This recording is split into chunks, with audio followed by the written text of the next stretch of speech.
Nous allons écouter la parole de Dieu. Et vous savez, c'est un séminaire. Ce n'est pas une prédication, ce n'est pas une exhortation, mais c'est vraiment un séminaire où nous allons essayer d'entrer en profondeur pour voir ce que Dieu veut nous montrer ce soir. Et notre thème, c'est l'adoration, un style de vie des chrétiens. Est-ce que tu peux lire l'adoration, un style de vie de chrétien?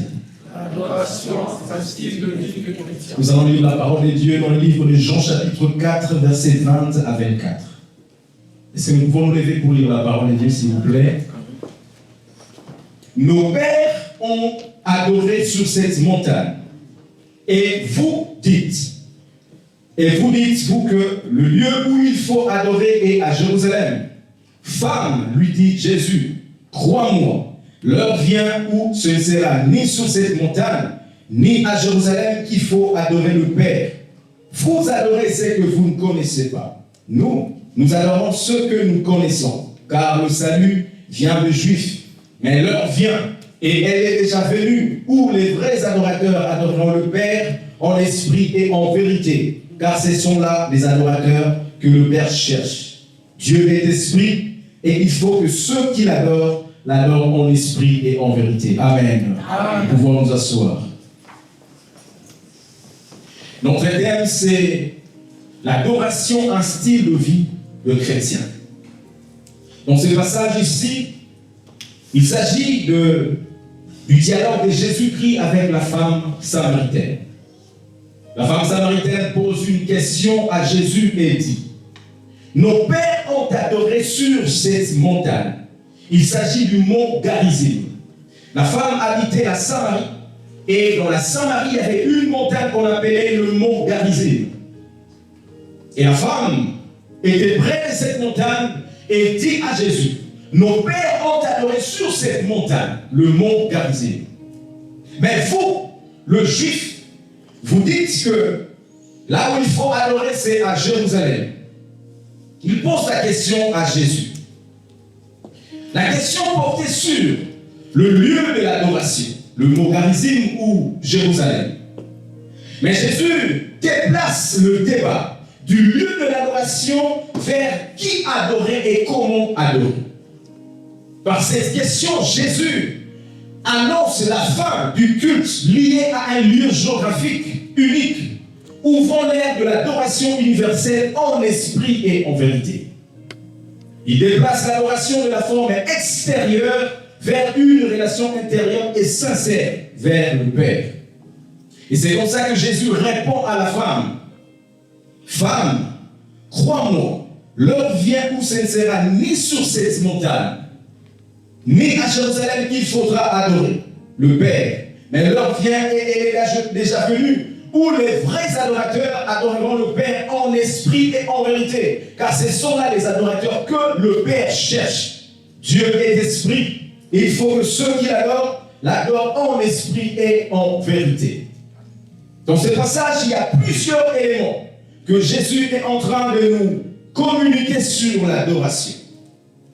Et puisque nous parlons de l'adoration, un style de vie d'un chrétien, essayons de voir qu'est-ce que c'est que l'adoration.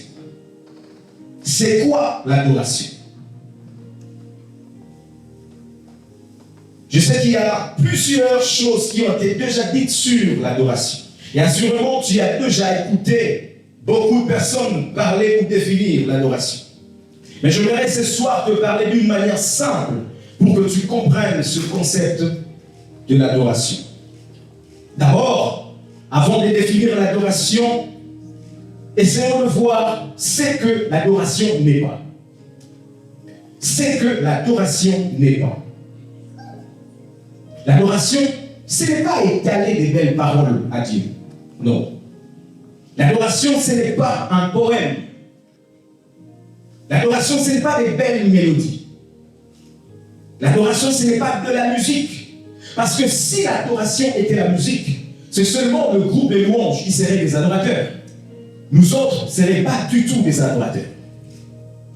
L'adoration n'est pas d'abord une prière. Car si l'adoration était une prière, sinon Dieu ne serait pas adoré à tout moment. Parce que nous ne prions pas à tout moment. La Bible dit qu'il y a un temps pour tout. Il y a un temps pour prier, il y a un temps pour dormir, il y a un temps où tu peux aller à l'école. Donc si l'adoration était une prière, nous ne serons pas en train d'adorer Dieu à tout moment.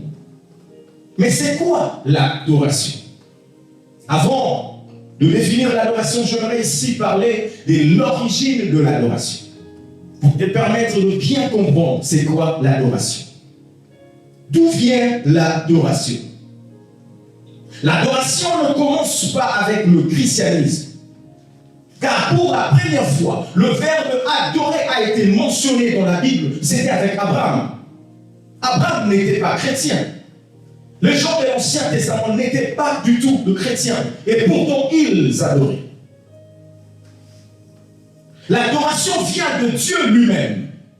Dieu est l'auteur de l'adoration. L'adoration a commencé depuis le ciel. Car Dieu a créé les anges et les êtres célestes pour l'adorer. Et il a mis Lucifer comme chef des louanges et de l'adoration au ciel.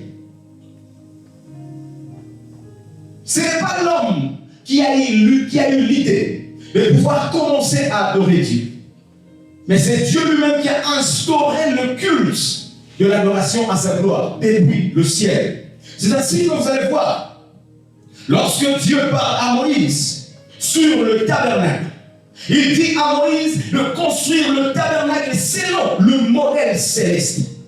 Il dit à Moïse de construire le tabernacle selon ce qu'il a vu au ciel. Ça signifie qu'au ciel, il y avait déjà un culte. Et Dieu voulait que Moïse puisse voir ce qui s'est passé au ciel, enfin, et construire un tabernacle terrestre. Est-ce qu'on peut lire Hébreux chapitre 8, verset 5, lesquels célèbrent un culte, image et ombre des choses célestes, selon que Moïse en fut divinement averti, lorsqu'il allait construire le tabernacle, et soin lui fut, s'il dit, de faire tout d'après le modèle qui t'a été montré sur la montagne. Donc nous comprenons ici qu'au ciel, il y avait déjà un culte pour Dieu. Et Dieu voulait que Moïse puisse voir ce qui s'est passé au ciel, afin de reproduire la même chose ici sur la terre. Est-ce que la régie peut nous balancer l'image? Donc ici, Dieu nous parle du tabernacle. Nous voyons aussi le tabernacle. Donc Dieu va dire à Moïse de construire le tabernacle selon le modèle qu'il a vu sur la montagne. Ça, c'est le tabernacle physique. Le tabernacle avait trois parties. Le parvis, le lieu saint et le lieu très saint. Allez-y dans notre image. Là, c'est bien décrit. Voici un peu le tabernacle. Avant, c'était le tabernacle, on ne voyait pas l'intérieur. Mais là, on a essayé d'ouvrir un peu à l'intérieur pour voir ce qu'il y a. Le parvis, le lieu saint et le lieu très saint. Mais une chose ici, si vous lisez la Bible, vous allez voir que lorsque Dieu a expliqué à Moïse le fonctionnement du tabernacle, Dieu n'a pas commencé du parvis au lieu très saint. Non. Lorsque Dieu explique à Moïse le tabernacle, Dieu commence du lieu très saint vers le parvis. Il ne commence pas à expliquer à Moïse, bon, tu feras le parvis, tu feras. Il a commencé au lieu très saint. Du lieu très saint vers le parvis. Dieu a commencé d'abord à expliquer à Moïse l'arche de l'alliance, avant d'expliquer le reste. L'arche de l'alliance, à l'intérieur il y aura la manne. Tu mettras ça dans le lieu très saint. Après Dieu vient au lieu saint, où il y avait le chandelier, le table de pain de proposition. Quand il finit le lieu très saint, Dieu descend maintenant au parvis pour expliquer. Donc Dieu commence du lieu saint, du lieu très saint vers le parvis. Ça signifie que Dieu commence de l'intérieur à l'extérieur. Ça signifie que ce n'est pas l'homme qui fait une démarche pour aller vers Dieu, mais c'est Dieu qui vient vers l'homme. Ça signifie l'adoration. Ce n'est pas l'homme qui a eu l'idée d'adorer, mais c'est Dieu qui, depuis le ciel, s'est décidé de venir vers l'homme pour montrer l'homme comment adorer, comment faire un culte.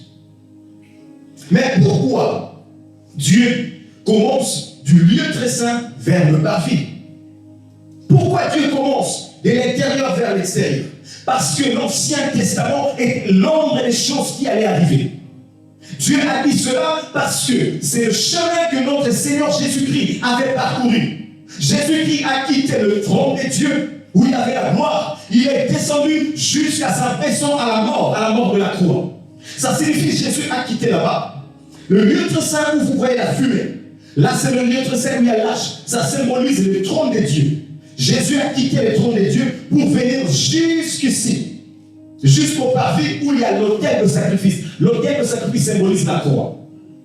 C'est pourquoi Dieu a commencé à expliquer le tabernacle du lieu très saint vers le parvis. Parce qu'il savait que c'est le chemin que le Seigneur Jésus allait parcourir. Jésus avait quitté le trône pour venir mourir jusqu'à la croix. Mais le verset de ce chemin, c'est le chemin de l'adorateur. L'adorateur, lui, il fait le verset de ce que Dieu a fait. L'adorateur commence du parvis jusqu'au lieu très saint. L'adorateur commence à l'autel des holocaustes pour aller jusqu'au lieu très saint. L'autel des holocaustes symbolise la croix. Frère, on ne peut pas être un vrai adorateur si on n'est pas passé par la croix. Tu ne peux pas être un vrai adorateur si tu n'es pas passé par la croix. Parce qu'il n'y a pas de croix sur la gloire. Il n'y a pas d'autel de l'holocauste. Il n'y a pas de lieu très saint sans l'autel des holocaustes. Et nous avons remarqué que le tabernacle est clôturé. Donc, pour aller au parvis, aller au lieu très saint, jusqu'au lieu très saint, il faut entrer par la porte. C'est clôturé. Et vous allez voir ici, juste à côté, la couleur pourpre. C'est ça la porte. Donc, il fallait commencer à entrer par la porte. Tu arrives au parvis, où il y a l'autel de sacrifice, on sacrifie. Après, tu passes, tu entres le lieu très saint jusque-là. Il faut entrer par la porte avant d'arriver jusque-là. Or, la Bible est dans Jean chapitre 10, verset 9. Jésus dit, je suis la porte. Si quelqu'un entre par moi, il sera sauvé. Jésus-Christ est la porte. Aucun adorateur ne peut arriver au lieu très saint s'il n'entre pas par la porte. Aucun adorateur ne peut s'appeler vrai adorateur s'il n'entre pas par la porte. Or, la porte, c'est Jésus-Christ. Tu ne peux pas t'appeler vrai adorateur si tu n'as pas accepté Jésus comme Seigneur et Sauveur. Beaucoup de gens viennent adorer l'église, mais ils n'ont jamais fait l'expérience personnelle avec Jésus. Ils adorent, ils se prosternent, ils chantent, ils louent, mais ils n'ont jamais fait l'expérience personnelle avec Jésus. Ils ne sont jamais entrés par la porte. Tu ne peux pas arriver au lieu très saint si tu ne passes pas par la porte. Le chemin de l'adorateur, c'est la porte. Après, l'autel de sacrifice qui symbolise la croix. Après, tu vas aller au lieu très saint. Frère, il faut passer par la croix pour arriver au lieu très saint. C'est pour cela que des fois nous chantons à l'église. Nous ne voyons pas la gloire de Dieu. Parce que les gens n'arrivent jamais au lieu très saint. Tu peux faire 200, 300 l'église. Tu n'as jamais goûté le poids de la gloire du trône de Dieu. Tu peux être à l'église, chantant, adorant. Tu peux même te coucher par terre, mais tes pieds n'ont jamais foulé le lieu de la gloire de Dieu.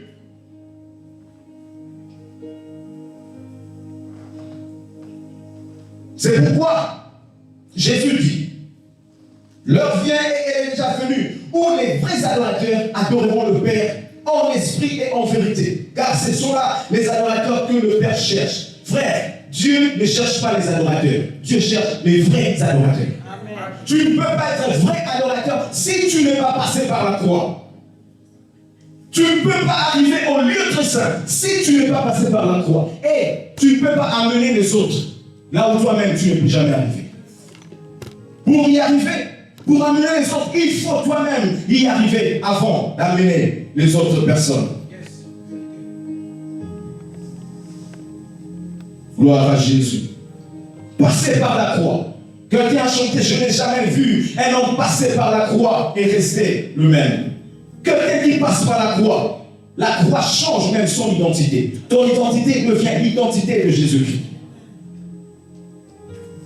Ça, nous avons vu l'origine de l'adoration. Maintenant, allons définir l'adoration. C'est quoi l'adoration? Si on veut définir l'adoration d'une manière simple, voici ce qu'il faut retenir. L'adoration, c'est un style de vie. L'adoration, c'est un style de vie. Quand vous entendez parler de l'adoration, ou du verbe adorer, comprenez directement qu'il s'agit d'un style de vie. Vous ne venez pas à l'église pour adorer, vous êtes une adoration. On ne vient pas faire de l'adoration, on est une adoration. C'est vous qui êtes une adoration. C'est pourquoi nous disons l'adoration, c'est un style de vie. Toute votre vie est une adoration. Toute votre vie est une adoration, un parfum de bonne odeur. Et quand on parle d'un style de vie, peut-être tu ne comprends pas bien. Allons un peu définir un style de vie. C'est quoi un style de vie? Un style de vie est la façon unique dont une personne ou un groupe vit, englobant ses activités quotidiennes, ses attitudes, ses habitudes, ses goûts, ses valeurs, sa consommation et ses choix influencés par la culture et la position sociale. Il se manifeste par des comportements concrets comme l'habillement, l'alimentation, les loisirs, le langage corporel et les choix culturels qui donnent forme à l'existence et expriment une identité. Ça, c'est un style de vie. Le style de vie, c'est la façon unique dont une personne ou un groupe vit, englobant tout ce que nous avons dit. Maintenant, essayons de remplacer le mot style de vie par l'adoration, pour voir ce que ça va donner. L'adoration, qui est un style de vie, est la façon unique dont un chrétien vit, englobant ses activités quotidiennes, ses attitudes, ses habitudes, ses goûts, ses valeurs, sa consommation et ses choix. Donc nous remplaçons le mot style de vie par l'adoration. Donc si nous remplaçons cela, nous pouvons nous définir l'adoration comme l'adoration est la façon unique dont un chrétien vit, englobant ses activités quotidiennes, ses attitudes, ses habitudes, ses goûts, ses valeurs, sa consommation et ses choix. L'adoration, c'est la manière dont tu vis. Mais cette adoration ne se limite pas seulement à l'intérieur. Elle se manifeste par des comportements concrets, comme l'habillement, comme l'alimentation, les loisirs, le langage corporel, les choix culturels. Toute ta vie est une adoration. Ta manière de vivre, ta manière de parler, ta manière d'aimer ton prochain, ta manière de te comporter, c'est une adoration. Tu dois être un parfum de bonne odeur. L'adoration est connectée à notre être. La véritable adoration, c'est être tel que Dieu est. Dieu nous a créés à son image, la Bible dit tel il est, tel nous sommes. Nous devons être comme Dieu. Vous savez, l'adoration, c'est comme un arbre. Et le fruit, l'arbre, c'est l'adorateur, et le fruit, c'est l'adoration. Le fruit dépend de l'arbre. Le fruit dépend de l'arbre. Il ne peut pas provenir de vraie adoration dans la bouche d'un vrai adorateur. D'un faux adorateur, pardon. Il n'y a pas de vraie adoration dans la bouche d'un faux adorateur. L'adoration, c'est comme l'arbre qui donne le fruit. Le fruit dépend de l'arbre. Donc nous comprenons ici que le style de vie, c'est ta manière d'être. C'est ta manière de vivre. C'est ta manière de te comporter. Quand tu vis ta vie au quotidien, c'est ça le style de vie d'un adorateur. C'est ça le style de vie d'un adorateur. C'est pourquoi 1 Corinthiens chapitre 10, verset 31, la Bible dit « Soit donc que vous mangiez, soit que vous buviez, soit que vous fassiez quelque autre chose, faites tout pour la gloire de Dieu. » Faites tout pour la gloire de Dieu. Quand je mange, j'adore. Quand je parle, j'adore. Quand je dors, j'adore. Quand je suis sur TikTok, j'adore. Quand je suis sur Facebook, sur Instagram, j'adore. Parce que la vie de l'adorateur, c'est sa vie au quotidien. Tout ce qu'il fait, c'est l'adoration. C'est l'adoration. C'est pourquoi j'ai commencé par définir. C'est que l'adoration n'est pas. L'adoration, ce n'est pas le même parole que tu sors. Non, ce n'est pas ça l'adoration. Je vais t'expliquer ça plus tard. C'est quoi exactement? Et les gens ont une mauvaise manière de concevoir les choses. Ils pensent que quand il vient à l'église, c'est là où il vient adorer. Ouvre la bouche pour adorer Seigneur, je t'adore. Ce n'est pas ça l'adoration. Ce n'est pas du tout ça l'adoration. L'adoration n'est pas un moment où tu viens au culte, 1 heure ou 2 heures pour adorer, tu adores. Et quand le modérateur dit stop, c'est fini, on arrête la prière, tu rentres à la maison et c'est fini. C'est comme si tu étais connecté et après tu t'es déconnecté. On ne se connecte pas pour ensuite se déconnecter de l'adoration. Non, on est une adoration toute la vie. Toute ta vie est une adoration. Ta manière de faire, ta manière de vivre, ta manière de parler, c'est une adoration.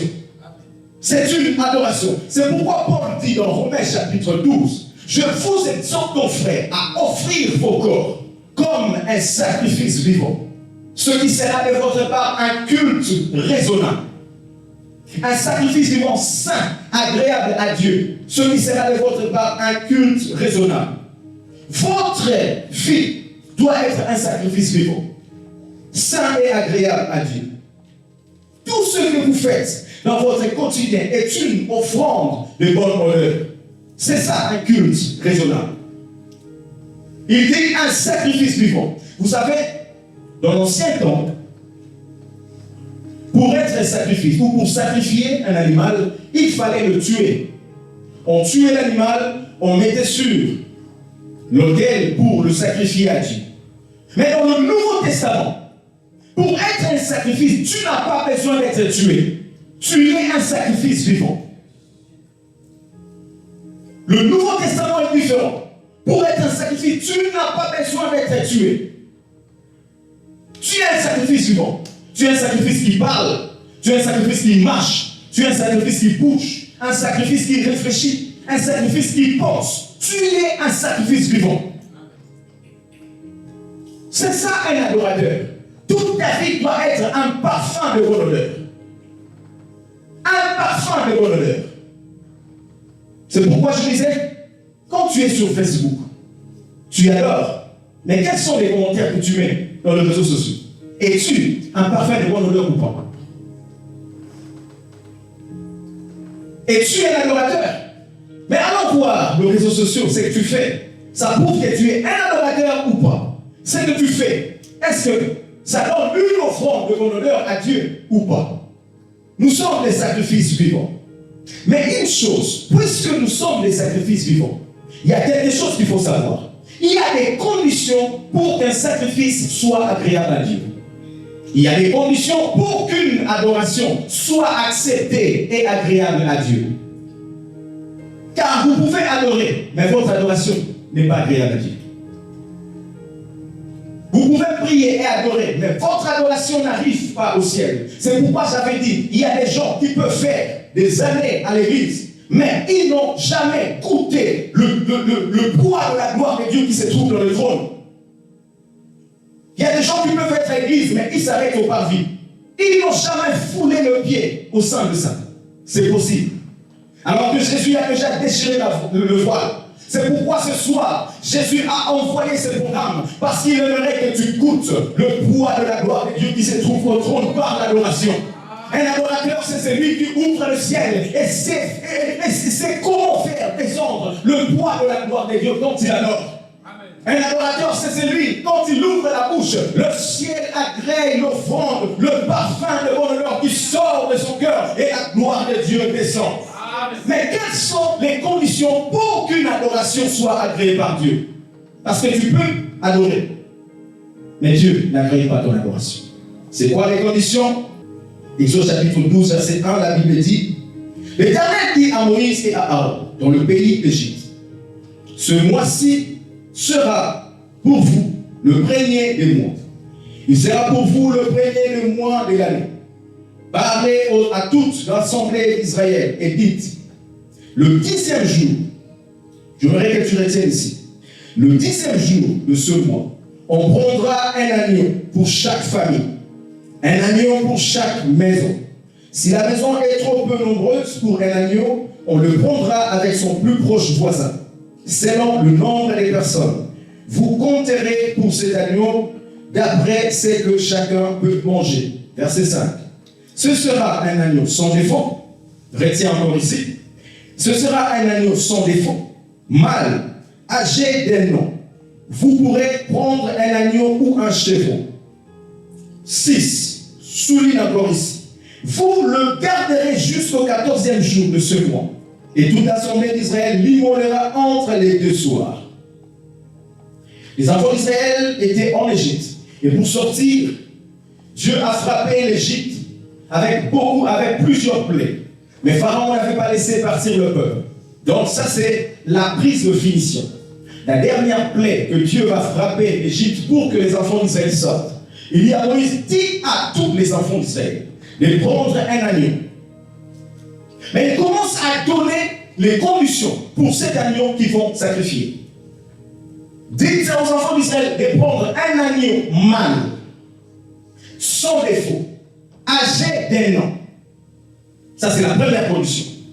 Il faut que l'agneau qu'on va sacrifier, que Dieu va agréer, soit un agneau mâle, sans défaut, âgé d'un an. Il faut que le sacrifice soit sans défaut. Si le sacrifice a un défaut, si le sacrifice est blessé, si le sacrifice est malade, on ne peut pas le sacrifier à Dieu. Ça ne sera pas une offrande agréable.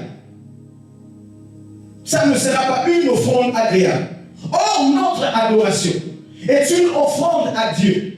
Donc ça veut dire que si l'adorateur a un défaut, si l'adorateur est impur, si l'adorateur qui chante ou qui parle ou qui prie est impur, le sacrifice ne sera pas agréé par Dieu. Vous prendrez un agneau mâle, sans défaut, sans tache, pour le sacrifier. C'est pourquoi Romain a dit, là où nous avons lu, je vous exhorte à offrir vos corps comme un sacrifice vivant, saint, agréable à Dieu. Si le sacrifice n'est pas saint, ça ne peut pas être agréable à Dieu.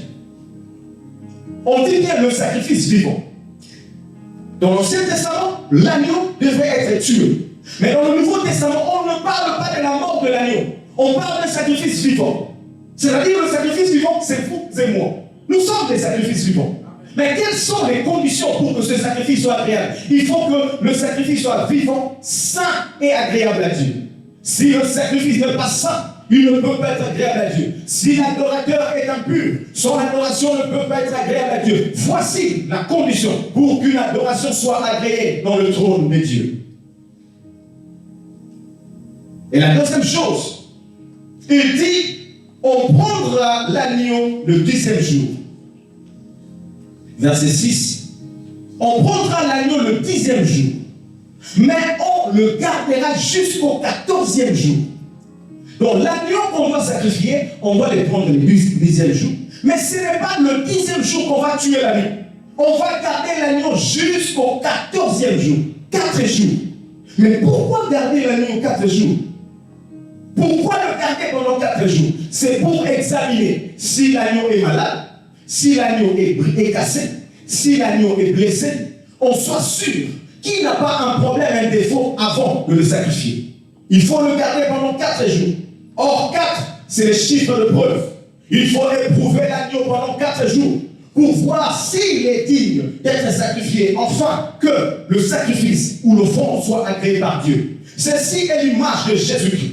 Jésus-Christ est l'agneau de Dieu qui a été sacrifié pour nous. Mais puisque Jésus-Christ est l'agneau de Dieu, il fallait qu'il réponde aussi aux conditions que Dieu avait données pour qu'une offrande soit sacrifiée. Donc il fallait aussi examiner Jésus pour voir si Jésus est sans défaut, si Jésus est sans tache, afin que son offrande soit agréée par Dieu. C'est pourquoi la Bible dit, le jour-là quand on a arrêté Jésus, on a mené Jésus auprès de Pilate.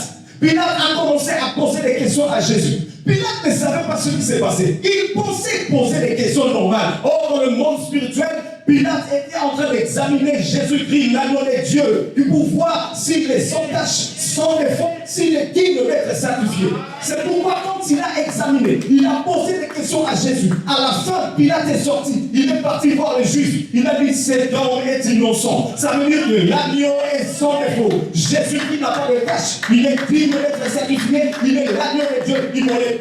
C'est pourquoi il est monté sur la croix. Et quand il a été sacrifié, l'offrande de Jésus a été acceptée par Dieu. Jésus-Christ est le modèle parfait de l'adoration. Sa vie était une adoration. Sa manière de parler, sa manière de vivre, sa manière d'être, c'était une offrande de bonne odeur à Dieu. Toi, adorateur en ce lieu, toi qui es adorateur en ce lieu, quel est le style de vie que tu as? Qu'est-ce qui sort de ta bouche? Est-ce que quand tu parles, tu adores? Est-ce que Dieu peut être d'accord avec les paroles qui sortent de ta bouche? Est-ce que tes paroles sont une offrande de bonne odeur? Est-ce que tes pensées sont une offrande de bonne odeur? Quand tu vois ton frère, ton ami, tu penses quoi à propos de lui? Tu l'insultes? Ou bien quand tu penses, tu adores? Comme je dis, sache que tu peux adorer, mais ton adoration ne peut pas arriver à Dieu si, au préalable, le sacrificateur n'est pas pur, n'est pas digne. Toi aussi, en tant qu'adorateur, il faut que ta vie soit un style de vie, ta manière d'être, ta manière de fonctionner. Je voudrais passer ici, mais je sens que je dois encore insister. La Bible nous parle de l'histoire de Caïn et Abel. Abel et Caïn étaient des frères. Caïn a offert à Dieu une offrande. De l'autre côté, Abel aussi a fait la même chose. Il a offert à Dieu une offrande. Genèse chapitre 4, verset 3. Caïn a offert à Dieu les fruits du sol, les fruits de la terre, parce qu'il était cultivateur. De l'autre côté, Abel a offert à Dieu un animal, parce qu'il était fermier, il était éleveur. Mais la Bible dit, c'est ça, au bout de quelques temps, Caïn fit à l'Éternel une offrande des fruits de la terre.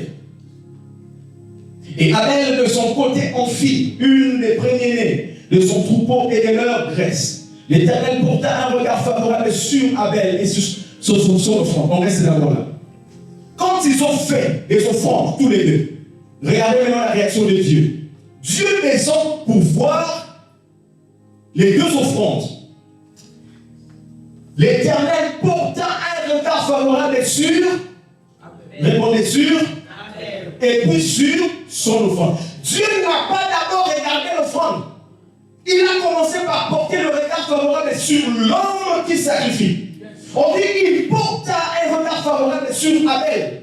Il a d'abord regardé le cœur d'Abel qui sacrifie. Quand il a agréé le cœur d'Abel, après il a regardé le front d'Abel, il a aussi agréé. Passons. Mais de l'autre côté, la Bible dit, mais il ne porta pas un regard favorable sur Caïn. On ne parle pas d'abord de front ici. On parle de la personne, du sacrificateur qui est en train de sacrifier. Il ne porta pas un regard favorable sur Caïn et sur son offrande. L'offrande vient en deuxième position. Dieu regarde d'abord le sacrificateur avant de regarder le sacrifice. Si Dieu agrée le cœur du sacrificateur, le sacrifice sera agréé. Mais si le cœur du sacrificateur est mauvais et que Dieu n'agrée pas, son offrande ne sera pas agréée. Tu es adorateur, tu es sacrificateur. Tu es sacrificateur. La Bible dit, dans l'ancien temps, il y avait le sacrificateur selon l'ordre aronique. C'est seulement la famille d'Aaron qui était des sacrificateurs. Là, c'est l'Ancien Testament. Mais dans la Nouvelle Alliance, il est écrit, il a fait de nous un royaume de souverains sacrificateurs selon l'ordre de Melchizedek. Nous sommes tous des sacrificateurs. Nous sacrifions en parlant. Nous sacrifions en dansant. Nous sacrifions en adorant. Nous sommes des sacrificateurs. Alors si le sacrificateur n'est pas digne, le sacrifice ne sera pas agréé. C'est pourquoi tu es en ces lieux. Sache que l'adoration, ce n'est pas ce que tu dis, mais l'adoration, c'est ce que tu es. Tu es une adoration. C'est pourquoi j'avais dit, on ne vient pas à l'église pour adorer, mais on vient à l'église pour montrer ce que nous sommes déjà. Gloire à Jésus. C'est ça les deux conditions pour qu'une offrande soit agréée à Dieu. C'est pourquoi je dis, regarde bien ta vie. Regarde bien ta vie. Regarde bien ta vie. Dieu regarde d'abord ta vie avant de regarder autre chose. C'est pourquoi le Père ne cherche pas les adorateurs. Il cherche les vrais adorateurs. Ce qui m'étonne ici, Jésus dit, l'heure vient et est déjà venue où le Père Non, le Père cherche les vrais adorateurs qui adoreront le Père en esprit et en vérité. Je me pose cette question, mais comment Dieu doit chercher les adorateurs? Vous savez qu'on cherche toujours ce qui est rare. Si tu entres en cellule, les chaises sont vides, il n'y a personne en cellule. Moi, je suis dehors, je te dis, mon frère, Aristote, prends-moi une chaise à l'intérieur. Si tu entres ici, est-ce que tu vas chercher les chaises? Tu vas chercher. Le chaise sont là pour vous. Tu vas prendre la chaise, tu me ramènes. Mais si je te dis, prends-moi une chaise, tu entres, tu commences à chercher. Cherche, tu sors de le pasteur, je n'ai pas trouvé des chaises. Si tu cherches, c'est que tu ne trouves pas, c'est qu'il n'y a pas beaucoup. Si Dieu cherche de vrais adorateurs, c'est qu'il n'y a pas beaucoup. Ah, Dieu cherche des adorateurs parce qu'il n'y a pas beaucoup. Pourquoi Dieu doit chercher des vrais adorateurs? Frère, je ne dis pas que les adorations, il n'y a pas. Il y a beaucoup d'adorations. Tous les jours, les gens adorent. Tu entres sur Facebook, tu entres sur YouTube, les gens adorent. Les chants d'adoration. Tous les jours, les gens font des cultes, font des prières. Même aujourd'hui, nous sommes ici. Partout dans le monde, les gens prient. Demain, les gens vont adorer. Les adorations, il ne manque pas. Il y a beaucoup. Mais les vraies adorations, c'est rare. Il n'y a pas beaucoup de vraies adorateurs. C'est pourquoi le Père cherche. Il cherche, il cherche. Pourquoi doit-il chercher? Parce qu'il n'y a pas beaucoup. Tout ce qu'on cherche est rare. Tout ce qu'on cherche est rare. C'est pourquoi aujourd'hui à l'église, il y a beaucoup de faux adorateurs. Des adorateurs caïens. Des serviteurs caïens. Des fidèles caïens. Des chanteurs caïens. Avec le cœur sombre. Ils élèvent leurs mains pour adorer, mais leurs offrandes ne sont pas agréées. Ils ne sont pas de parfum de bonne odeur. C'est pourquoi Dieu est en train de chercher. Dieu est en train de chercher. Et ce soir, Dieu me dit de te dire, deviens un vrai adorateur. Amen. Il faut que ta vie soit un parfum de bonne odeur à Dieu. Ta manière d'être, ta manière de vivre, ton comportement doit être un parfum de bonne odeur à Dieu. Un adorateur fonctionne à 100%. À tout moment. C'est pourquoi la Bible dit que tu boives, que tu manges, que tu parles, faites tout pour la gloire de Dieu. Quand tu es au téléphone, sache que tu adores. Parce que la vie, c'est ça, l'adoration. C'est un style de vie. Tout ce que tu fais au quotidien. Quand tu parles aux gens là, vous êtes à 2 à 3 personnes. Vous parlez d'autres personnes, sache que tu adores. Maintenant, quel genre d'adoration tu sors? Est-ce que tu sors l'adoration? Ton adoration monte à Dieu ou bien tu adores le diable? Parce que tu peux adorer Dieu, mais tu peux aussi adorer le diable. Ici, on ne précise pas quel genre d'adorateur. On dit seulement adorateur. On peut être adorateur de Dieu et adorateur du diable. Quand tu fais du mal à ton prochain, tu adores le diable. Quand ta vie n'est pas bien, tu adores le diable. Mais ce soir, je te supplie, reviens vers le camp de Dieu. Sois un vrai adorateur qui adore en esprit et en vérité. Est-ce que tu peux acclamer le Seigneur? Alléluia. Je vais parler d'un point. L'expression de l'adoration. J'avais dit quelque chose ici. J'avais dit ici que l'adoration, ce ne sont pas d'abord les belles paroles. Peut-être tu vas dire, mais qu'est-ce qu'il est en train de dire là? L'adoration, ce n'est pas d'abord les belles paroles. L'adoration, ce n'est pas les chansons. Ce n'est pas les mélodies. Ce n'est pas d'abord les mélodies. Mais les belles paroles, les prières que nous faisons, les chants d'adoration sont l'expression de l'adoration. Ce n'est pas la définition de l'adoration, mais c'est l'expression de l'adoration. Je vais t'expliquer pour que tu comprennes. Si un homme est amoureux d'une femme, il aime tellement cette femme, il va finir par lui déclarer, lui dire des mots d'amour, n'est-ce pas? Ça peut faire toute la journée, tu es au travail, tu n'as pas vu ta femme. Vous n'avez pas parlé au téléphone. Mais après un temps, quand tu rentres à la maison, tu regardes ta femme. Oh mon amour, tu es tellement belle. Tu es la lumière de mon cœur. Et même quand il fait nuit, ta beauté éclaire toute ma vie. Tu peux dire à ta femme ou à ton amoureuse que tu l'aimes, n'est-ce pas? Mais écoute-moi, est-ce que le moment où tu dis à ta femme que je t'aime, est-ce que c'est ça, ces moments-là que c'est ça l'amour, dans ces moments-là? Donc ça veut dire avant tu n'avais pas l'amour. C'est quand tu m'as parlé que c'est ça maintenant l'amour. Non, en fait, l'amour est déjà dans ton cœur. L'amour a rempli ton cœur que tu vas à un moment exprimer ça par des paroles. Tu vas déclarer à ta femme, tu vas déclarer à ton mari que tu l'aimes. Mais toute la journée, même si tu n'as pas dit ça, ne veut pas dire qu'il n'y avait pas l'amour. Il y avait l'amour. Mais il y a un moment où tu viens parler, tu viens déclarer. C'est la même chose avec l'adoration. Quand tu viens à l'église, quand tu ouvres la bouche pour parler à Dieu, Dieu, je t'aime, tu es magnifique. En réalité, c'est l'expression de l'adoration. Tu exprimes à Dieu ton adoration. C'est pourquoi j'avais dit ici, l'adoration, ce n'est pas le moment où tu viens ici. L'adoration, ce ne sont pas des belles paroles. Ce n'est pas d'abord la prière. Vous savez, nous disons que l'adoration, c'est dire à Dieu ce qu'il est, n'est-ce pas? On dit ça dans les enseignements, nous avons vu ça, partout les gens disent ça. Même moi, j'ai déjà enseigné ça. L'adoration, c'est dire à Dieu ce qu'il est. Et la louange, c'est dire à Dieu ce qu'il a fait. C'est ce que nous disons. Ce n'est pas faux, mais ce n'est vraiment pas ça la définition de l'adoration. Ça, c'est la définition de la prière de l'adoration.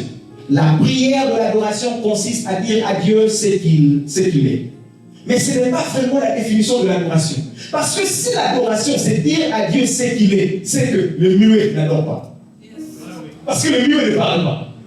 Si l'adoration, c'est dire ce que Dieu est, le muet, le sourd muet, il n'adore pas.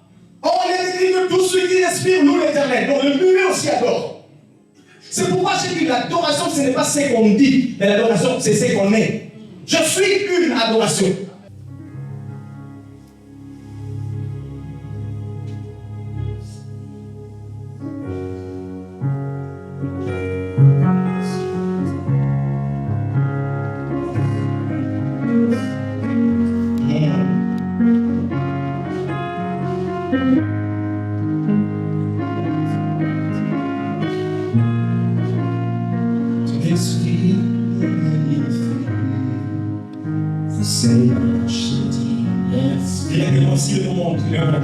Et si le moment de mon cœur ne peut se taire, et si mon cœur se tait, alors mon silence t'adore, car tout longtemps annonce que tu agis encore. Seigneur, je dis, ton amour en moi déborde, et mon esprit s'accorde dans un élan de tendresse. Je me réjouis sans cesse, je viens savourer l'amour que mon cœur contient pour toujours et partout. Seigneur, je te dis merci. Et si les mots me manquent, mon cœur ne peut se taire. Et si mon cœur se tait, alors mon silence t'adore. Et même si je ferme la bouche, je ne parle pas, j'adore. Même au fond de mon cœur, j'adore. Mon silence adore Dieu. Mon regard adore. Mes pensées adorent. Tout ce que je fais adore. Parce que je suis une adoration. Une offrande de bon honneur. C'est pourquoi change ta manière de penser. Quand tu viens ici, ne pense pas que tu viens adorer. Un adorateur ne vient pas à l'église pour chercher le feu. Mais un adorateur vient avec le feu de l'adoration depuis la maison. Quand tu arrives à l'église, il embrasse l'église. Nous n'avons pas besoin de gens qui attendent qu'on leur pousse à prier. Non, qu'on leur pousse à adorer, qu'on leur pousse à chanter. Non, je n'attends pas que la sœur Amélia chante pour que j'adore. Je n'attends pas que le barberiste soit là pour que j'adore. Moi-même, je suis une adoration. Quand je viens, je vois ce que Dieu a fait pour moi. Je me prosterne et j'adore. C'est ça une adoration. Nous devons être des vrais adorateurs qui adorent Dieu en esprit et en vérité. Je vais passer par là, je vais aller rapidement. Je vais parler des différents mots utilisés dans la Bible pour exprimer le sens du mot adoration. les différents mots ou les différents termes utilisés dans la Bible pour exprimer le sens du mot adoration. Vous savez, la Bible n'a pas été écrite en français. La Bible a été écrite en 3 langues différentes. La Bible a été écrite en hébreu, en grec et en araméen. Ce sont les 3 langues avec lesquelles on a écrit la parole de Dieu. Donc la Bible n'est pas écrite en français. Ici, je viens de vous donner l'explication du mot adoration en français. Mais dans la Bible, il n'y a pas le mot adoration. Je vais m'expliquer. Parce que les gens de l'époque n'ont pas utilisé le mot adoration ou le verbe adorer pour exprimer leur gratitude à Dieu. Ils ont utilisé d'autres mots. Le mot adorer, c'est une traduction de la langue française. Donc, ils ont cherché quel mot serait ou expliquerait le fait qu'une personne puisse vénérer un Dieu. On a expliqué ça, on a cherché ça dans la langue française, on a trouvé le mot adoration ou le verbe adorer. Parce que vous savez, dans les langues originales, il y a des mots qui sont employés que pour Dieu, pour exprimer l'adoration. Mais en français, le verbe adorer, on peut l'employer pour plusieurs choses. Je peux dire j'adore Dieu, mais je peux aussi dire j'adore la nourriture. J'adore ma femme. Cet homme-là, je l'adore. Cet artiste, je l'adore. On utilise le verbe adorer pour Dieu et aussi pour autre chose. Mais dans les langues originales de la Bible, il y a des mots qui ne sont employés que pour Dieu. Donc si tu prends le mot là, tu l'emploies par exemple pour dire j'adore la nourriture, j'adore les noms. C'est comme si tu blasphémais. C'est pourquoi la langue française n'explique pas tout, n'explique pas clairement les choses comme c'est dans les langues originales. Nous allons ici voir quelques mots pour exprimer, pour expliquer c'est quoi l'adoration selon les gens qui l'ont vécu dans la Bible. C'est quoi exactement l'adoration? Je vais prendre quelques mots en hébreu et quelques mots en grec. Après, on va finir. Le premier mot, c'est Awa. Awa, c'est un mot hébreu de l'Ancien Testament. Je précise une chose.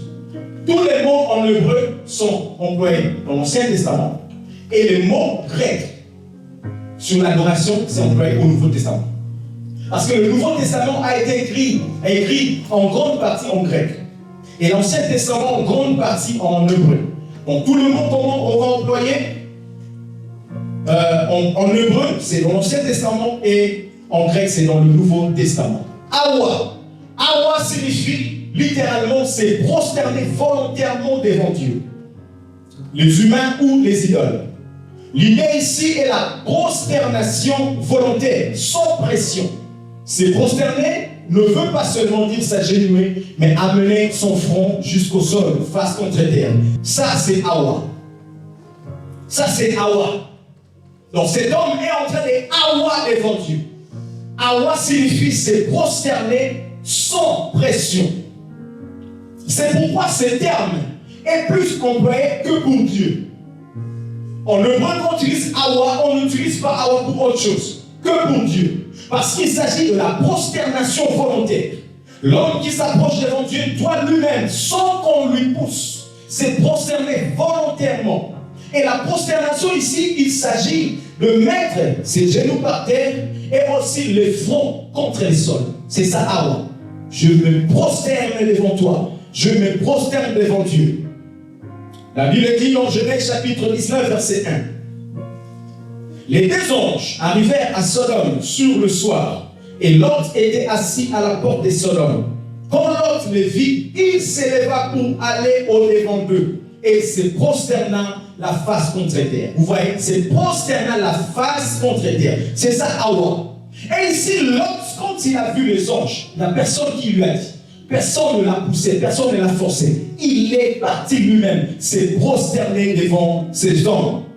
devant ces hommes. C'est pourquoi je dis ces termes est plus souvent utilisé pour Dieu. Parce qu'on ne pousse pas quelqu'un à adorer. Frère, aujourd'hui à l'église, on doit pousser les gens pour se prosterner devant Dieu. On doit pousser les gens pour adorer. Je suis des fois étonné quand on chante. Des fois, je lève mes mains pour adorer. Mais je regarde à côté quelqu'un qui regarde. Il regarde à côté, il regarde les chanteurs. Des fois, ils ne chantent pas. Des fois, il s'assoit et dit, mais eux aussi vont finir quand vraiment. Frère, tu es venu ici faire quoi? Si tu savais celui pour qui tu es venu ici, on ne va pas te pousser à adorer. Awa signifie se prosterner volontairement face contre terre. Face contre terre. Frère, on ne doit pas te pousser à le faire. Je vois les gens chanter. Par exemple, il dit prosterner, adore Yahweh. Quelqu'un qui chante prosterner, adore, mais il est comme ça, il s'assoit. Prosterner, adore. Le rideau là est en chair. Yahweh, mais lui aussi chante pas bien. Quelle voix elle sort là? Il dit prosterner, il est devant Dieu, mais il est en train de faire autre chose. Quand on dit prosterner et adorer, on se prosterne face contre terre pour adorer le roi. Parce que celui qui est devant nous, c'est le roi. C'est ça le sens du mot adorer en hébreu, awa. C'est pourquoi je dis, des fois, le mot français explique les choses, mais des fois, ça n'explique pas bien. Adorer Dieu volontairement, sans qu'on puisse les pousser à le faire. La Bible dit, Paul et Silas dans la prison. On les a arrêtés, ils étaient dans la prison. Et là-bas, dans la prison, il n'y avait pas de synthétiseurs. Il n'y avait pas de drum. Il n'y avait pas d'instruments. Ils étaient seulement à deux. Ils ont commencé à chanter et à adorer le Seigneur. La Bible dit quand ils ont adoré, ils ont awa devant Dieu. Le ciel est ouvert. Le trône a bougé. Dieu est descendu dans la prison. Les portes de prison étaient brisées. Les fondements de prison brisés, les portes étaient ouvertes. Parce que ces gens-là ont adoré Dieu volontairement sans qu'on puisse les pousser. Un adorateur, c'est celui qui sait se prosterner devant Dieu et il sait comment ouvrir le ciel. Quand tu viens à l'église, change ta manière de faire les choses. Change ta manière d'être. Dieu envoie ses séminaires pour nous changer, nous. Parce que Dieu, deux fois, a mal au cœur. La façon dont nous faisons les choses. Deux fois, Dieu a mal au cœur. Deux fois, Dieu a mal au cœur.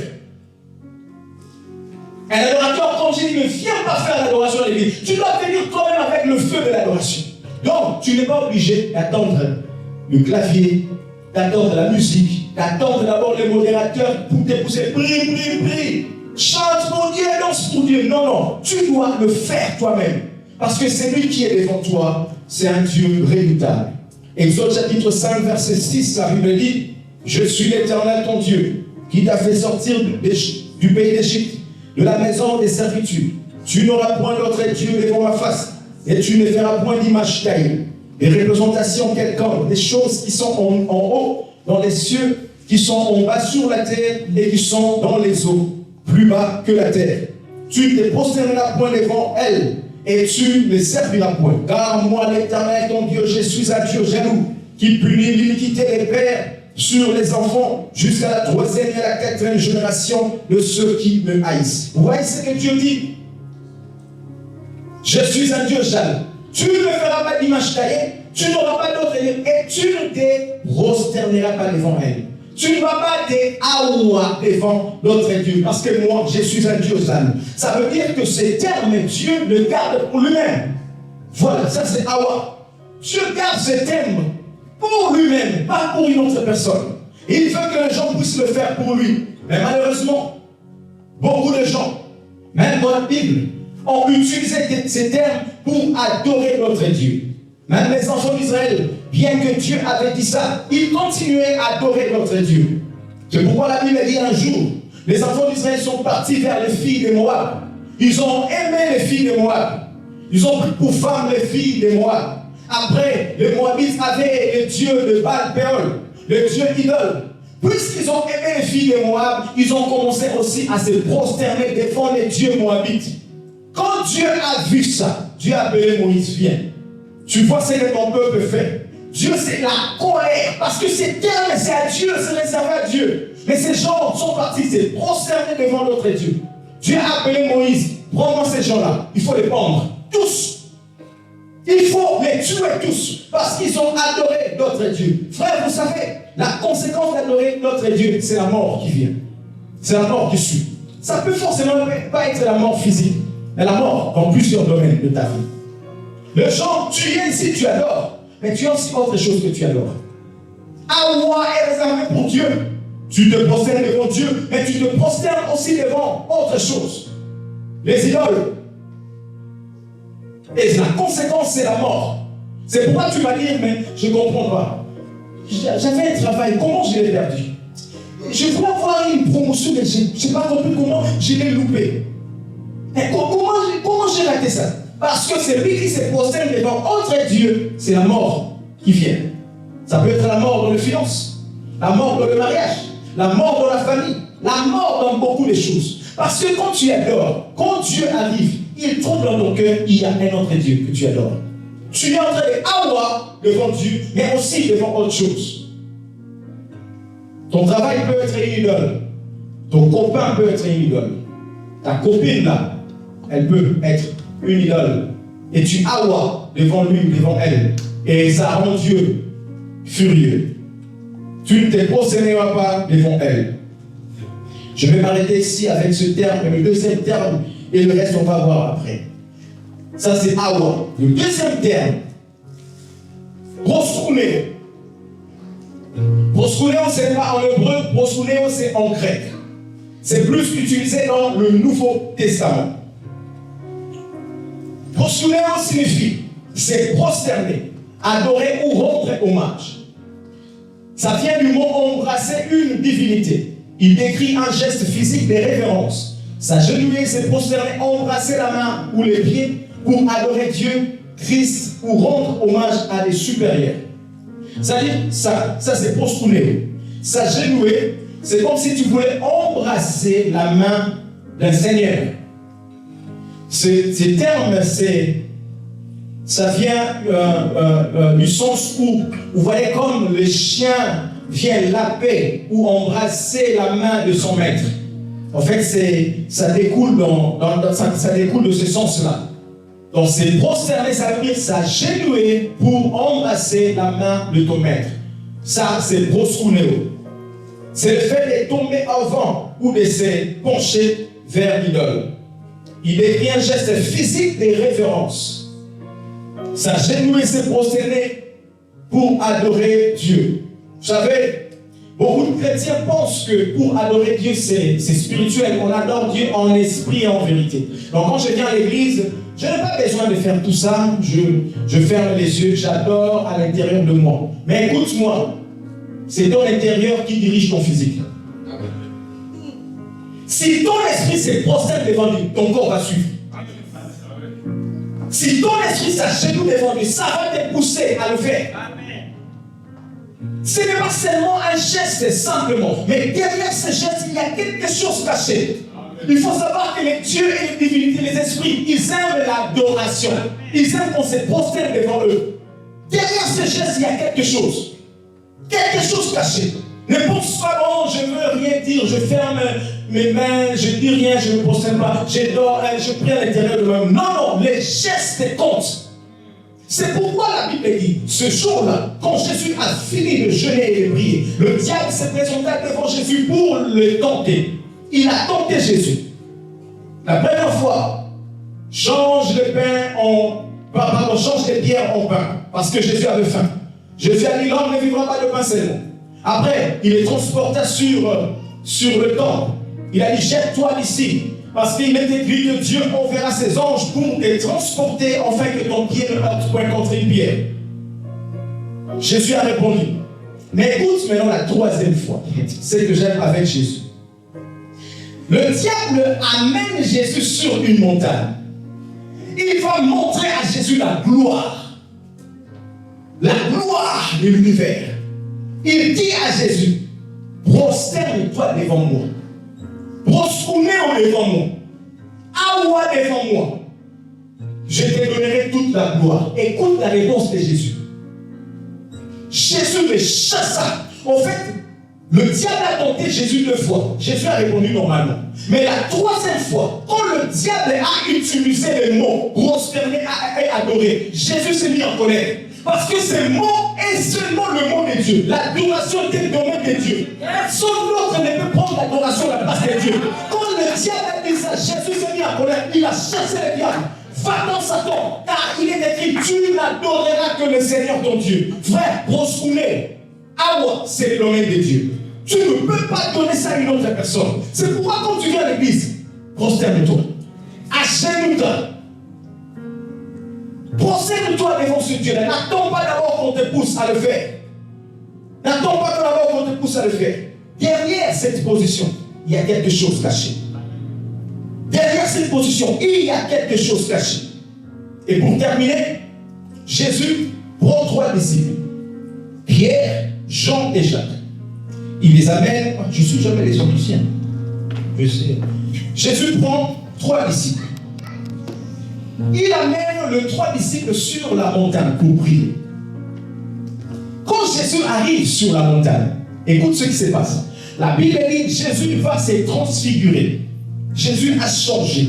Tout son corps commençait à rayonner comme le soleil. Pierre et les disciples ont dit, nous n'avons jamais vu de telles choses. Mais écoute ce qui se passe. Il y a 2 personnes qui sont venues, Moïse et Élie. Ils sont descendus sur la montagne pour visiter Jésus. Pierre, Jacques et Jean, ils ont vu ça comme ça. Waouh, ça c'est Moïse. Mais ça c'est Élie. Nous avons entendu parler de ces gens, nous les voyons. Jésus brillait et rayonnait. Mais écoute l'erreur que Pierre va faire. Il va crier, oh Seigneur, construisons 3 tentes ici. L'une pour toi, l'autre pour Moïse et l'autre pour Élie. La Bible dit, seulement quand il a dit ça, une nuée est venue couvrir Élie et Moïse. Ils ont disparu. Jésus est resté seul. Pourquoi? Pierre voulait comparer Jésus à Moïse et à Pierre. Or, Jésus est plus que Moïse. Jésus est plus que Élie. Jésus est plus que tout le monde. Quand il a dit ça, Dieu sait que ces gens-là ne peuvent pas voir l'adoration qui les tue. Il a envoyé la nuée pour les enlever. Frère, enlève tout ce qui te bloque d'adorer Jésus. Enlève tout ce qui te bloque d'élever Jésus. Enlève tout ce qui fait que tu compares Jésus à d'autres choses. Pourquoi tu compares Jésus à ton chéri? Pourquoi tu compares Jésus qui est à ton copain? Pourquoi tu compares Jésus à ce travail? C'est pourquoi des fois, quand il y a des programmes de l'église et l'autre programme, tu sabotes Jésus pour aller ailleurs. Jésus est plus que toute chose. Jésus est plus que l'argent. Jésus est plus que l'or. Jésus est plus que tout. Il faut donner toute l'adoration à Jésus. Et ce soir, nous allons avoir et prosterner. Est-ce que nous pouvons nous lever? Acclame le Seigneur. Est-ce que nous pouvons nous lever?